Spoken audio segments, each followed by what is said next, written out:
जब जब जुल्म होगा तब तब जिहाद होगा। मैं इसको दोबारा कहता हूं, जब जब जुल्म होगा तब तब जिहाद होगा। अरशद मदनी को अविलंब फांसी दी जाए।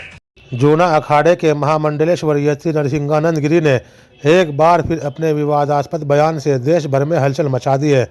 गाजियाबाद स्थित दासनाथ देवी मंदिर के महंत ने अरशद मदनी को जिहाद की कौल देने के आरोप लगाते हुए उनकी फांसी की मांग की है। साथ ही दारुल उलूम देवबंद पर बुलडोजर चलाने की अपील की, जिससे सामाजिक और राजनीतिक हलकों में तीखी बहस छिड़ गई है। यति नरसिंहानंद ने एक वीडियो संदेश में कहा, इस मदनी ने जिहाद की कौल दे दी है। इस कौल से भारत के सारे मुसलमान जिहाद करने लगेंगे। इन लोगों की तैयारियां हो चुकी है। अगर अब भी मेरी बात नहीं सुनी तो कुछ भी नहीं बचेगा। अरशद मदनी को अविलंब फांसी दो और दारुल उलूम देवबंद पर बुलडोजर चलाओ। उनका यह बयान सोशल मीडिया पर तेजी से वायरल हो रहा है। जहां कई लोग इसे हिंदू सुरक्षा का प्रतीक बता रहे हैं तो कुछ इसे सांप्रदायिक उन्माद फैलाने वाले करार दे रहे हैं। मैं उत्तर प्रदेश के परम आदरणीय यशस्वी मुख्यमंत्री जी योगी आदित्यनाथ जी महाराज जी के चरणों में अनुरोध करना चाहता हूं कि अरशद मदनी को अविलंब फांसी दी जाए। अरशद मदनी को अविलंब फांसी दी जाए। अरशद मदनी को अविलंब फांसी दी जाए और जितने भी इनके ठिकाने हैं सबसे पहले दारुल उलूम देवबंद उस पर तुरंत बुलडोजर चलाया जाए। योगी जी, अगर आपने ये काम नहीं किया तो आप ये समझ लीजिए कि इस मदनी ने जिहाद की कॉल दे दी है। इस मदनी ने जिहाद की कॉल दे दी है। इन्होंने समझ लिया है कि अब भारत में इतनी आबादी हो चुकी है इनकी कि अब ये आर्मी से, पुलिस से, सारे सिस्टम से लड़ सकते हैं।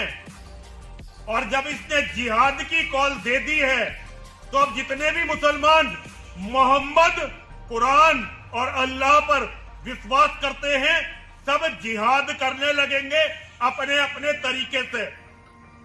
और इस जिहाद का अर्थ होगा कि ये हम सब की हत्या करेंगे, हमारी बेटियों को मंडियों में बेचेंगे और हमारे मठ मंदिरों को तोड़कर सारी धरती पर अपना कब्जा करेंगे।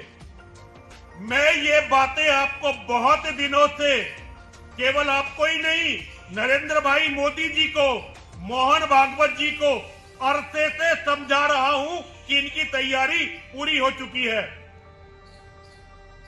अगर अभी भी मेरी बात नहीं सुनी गई तो आप ये तय समझिए कुछ भी यहां पर बचने वाला नहीं है। मैंने तो अपनी मौत खुद चुनी है, मुझे इसकी चिंता नहीं कि मेरे क्या करेंगे।